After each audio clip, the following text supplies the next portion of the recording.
السلام علیکم ویورز، میں ہوں کہکشاں علی اور میں آج لائی ہوں آپ کے لیے ایک ٹرو شارٹ سٹوری جس کا نام ہے رات گئے، جس کی رائٹر ہیں سائمہ کاردار۔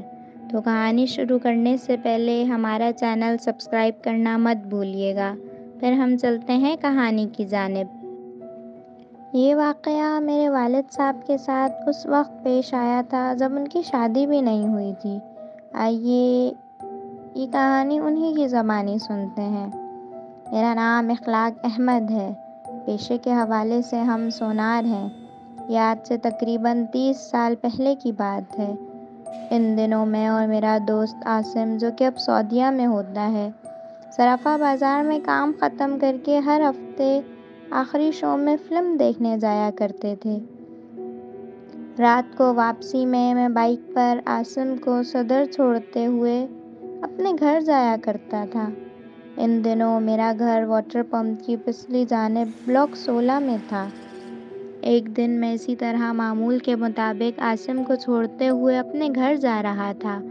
کوئی 12:30 پونے 1 کا وقت ہوگا کہ کریم آباد پل سے نیچے اترتے ہوئے آگے جو بنگلے بنے ہوئے تھے، وہاں چادر میں لپٹی ہوئی ایک قبول صورت خاتون نے مجھے لفٹ کے لیے ہاتھ دیا تھا۔ ان دنوں وہاں بہت ویرانی سی ہوتی تھی۔ ایک لمحے کے لیے تو میں نے سوچا کہ آگے بڑھ جاؤں، لیکن پھر یہ سوچ کر کہ اکیلی خاتون ہیں، رات کے اس پہر نہ جانے کیا پرابلم ہو، میں نے خاتون کے قریب بائک روکی اور ان سے پوچھا کہاں جانا ہے۔ خاتون نے زبانی طور پر جواب دینے کے بجائے بس ہاتھ کے اشارے سے آگے جانے کا اشارہ کر دیا۔ میں نے سوچا آگے عائشہ منزل کی چورنگی ہے، شاید خاتون کو وہاں جانا ہو۔ جب عائشہ منزل کی چورنگی آئی، میں نے بائک روک کر پوچھا اب کہاں؟ انہوں نے پھر آگے جانے کا اشارہ کر دیا۔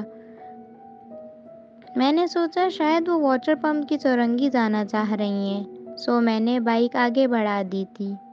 ذرا دیر بعد ہی ہم واٹر پمپ کی چورنگی پہنچ گئے، لیکن اب میرے لیے حیرت کے ساتھ ساتھ کچھ غصے کی بھی بات یہ ہوئی تھی کہ خاتون نے بائک سے اترنے کے بجائے مجھے پھر آگے بڑھنے کا اشارہ کیا تھا۔ واٹر پمپ سے آگے سوراب گوٹ کی چورنگی آتی ہے، جہاں ان دنوں بالکل ویرانی ہوتی تھی۔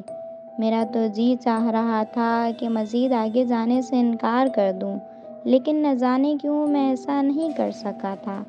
سوراب گوٹ کی چورنگی آئی تو میں نے پوچھا اب کہاں؟ Left side. اس بار بھی ہاتھ سے اشارہ ہوا تھا۔ میں نے بائک لیفٹ سائڈ موڑ لی۔ آگے جا کر روڈ آیا، پھر میں نے پوچھا کہاں؟ اشارہ ملا رائٹ۔ اس وقت میرے ذہن میں سوائے اس کے کچھ نہیں تھا کہ کسی صورت اس عذاب سے جان چھڑاؤں۔ سو جب دل ہی دل میں اس خاتون کو صلواتیں سناتے ہوئے رائٹ ٹرن لیا تو دور دور تک آگے دائیں بائیں میدان ہی میدان تھا۔ اس سے پہلے میں کوئی سوال کرتا، بہت ہی دھیمے لہجے میں کہا گیا بس یہیں اتار دیں، اور پھر خاتون نے بائک سے اترتے ہی ناک کی سیدھ میں چلنا شروع کر دیا تھا، اور میں واپس اپنے گھر کے راستے پر چل پڑا تھا۔ راستے میں اس خاتون کے حوالے سے میرے ذہن میں بے شمار خیالات اور سوالات بیدار ہوئے تھے، لیکن میں نے انہیں اپنے ذہن سے جھٹک کر سلا دیا تھا۔ اس بات کا ذکر میں نے اپنے دوست عاصم سمیت کسی سے بھی نہیں کیا تھا۔ دن پلک جھپکتے ہی گزر رہے تھے۔ ہمارا فلم دیکھنے والا دن ہفتہ آ گیا اور میں عاصم کے ساتھ فلم دیکھنے گئے۔ فلم دیکھنے کے بعد عاصم کو گھر چھوڑ کر میں گنگناتا ہوا واپس آ رہا تھا۔ عین اسی مقام پر وہی خاتون مجھے ہاتھ سے لفٹ کا اشارہ کرتی ہوئی نظر آئیں۔ میں نے کسی معمول کی طرح بائک روکی، خاتون کو بٹھایا اور منزل پر پہنچا دیا۔ دوسرے دن میں نے جب باتوں ہی باتوں میں عاصم سے اس خاتون کا ذکر کیا تو وہ ہنسنے لگا اور بولا یار ایسے کیسے ہو سکتا ہے کہ تم نے اسے دوبارہ لفٹ کرائی اور راستے میں کوئی بات ہی نہ کی ہو، لیکن اب اگلی بار خاتون کا نام بھی پوچھنا اور ان کے گھر کے دروازے پر اتارنا، یہ کیا میدان میں چھوڑ آتے ہو؟ میں نے عاصم کے سامنے تو ساری باتیں مذاق میں ڈال دی تھیں، لیکن دل میں نے سوچ لیا تھا کہ اب کی بار اگر وہ خاتون ملیں گی تو حال احوال ضرور پوچھوں گا۔ اگلے ہفتے تقریباً اسی وقت اسی مقام پر ایک بار پھر خاتون نے مجھے لفٹ لینے کے لیے روکا۔ میں نے مشینی انداز میں بائک روکی ان کے سامنے، اور وہ خاتون خاموشی سے میرے ساتھ بائک پر بیٹھ گئیں۔ بہت کوشش کے باوجود بھی میں خاتون سے حال احوال نہیں پوچھ سکا تھا۔ یوں لگتا تھا جیسے الفاظ میرے حلق میں گھٹ کر رہ گئے ہوں۔ البتہ میں راستے میں یہ ضرور سوچتا رہتا تھا کہ یہ خاتون کون ہیں اور آخر یہ ہفتے کی رات کو ہی یہاں کیا کرنے آتی ہیں، اور لفٹ کے لیے میرا ہی انتظار کیوں کرتی ہیں۔ اتنے میں خاتون کی منزل آ گئی تھی، وہی گھور اندھیرا، ویرانی، بندہ نہ بندے کی ذات۔ آس پاس تو چھوڑو، دور دور تک نہ کوئی گھر نہ کوئی رستہ، بس میدان ہی میدان۔ ان خاتون نے بائک سے اترنے کے بعد اچانک ہی میرا سیدھا ہاتھ پکڑ کر مجھے اپنی جانب کھینچنا چاہا تھا، لیکن پھر ایک جھٹکے سے میرا ہاتھ یوں چھوڑ دیا جیسے انہیں کرنٹ لگا ہو۔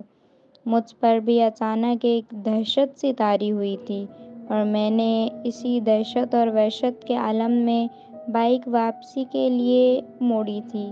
بس ان چند لمحوں میں کیا دیکھتا ہوں کہ وہاں تنہا کھڑا تھا وہ خاتون غائب ہو چکی تھیں۔ دور دور تک اس ویران میدان میں میرے علاوہ کوئی نہ تھا۔ خدا جانے اس خاتون کو زمین کھا گئی تھی یا آسمان نگل گیا تھا۔ مجھے بائک موڑنے میں بہت 3 سیکنڈ لگے ہوں کہ اتنی دیر میں کوئی انسان تو غائب نہیں ہو سکتا۔ میرے تو مانو سارے جسم سے جان ہی نکل گئی تھی، اور پھر مجھے معلوم ہوا کہ میں کس طرح گھر پہنچا۔ میں کئی دنوں تک بخار میں تڑپ رہا تھا۔ سب مجھ سے پوچھ کر تھک گئے کہ آخر میرے ساتھ کیا ہوا۔ میں کسی کو کیا بتاتا کہ 3 دفعہ جس عورت کو میں نے ڈراپ کیا وہ کون تھی۔ یہ مسٹری مجھ سے آج تک حل نہیں ہوئی کہ آیا وہ کوئی بدروح تھی یا کوئی چڑیل، اور جو اس نے میرا ہاتھ پکڑ کے کھینچا تھا، اگر اس وقت میرے بازو پر اماں کا دیا ہوا قرآنی تعویذ نہ بندھا ہوتا تو میرا کیا حشر ہوتا۔ یہ سوچ کر آج بھی میرے رونگٹے کھڑے ہو جاتے ہیں۔ جی تو لسنرز، کیسی لگی آپ کو یہ شارٹ سٹوری؟ کمنٹس میں ہمیں اپنی رائے سے آگاہ ضرور کیجیے گا۔ پھر ایک بار ہمارا چینل سبسکرائب کرنا مت بھولیے گا، اور میں اب اگلی کہانی کے ساتھ جلد واپس آؤں گی۔ شکریہ۔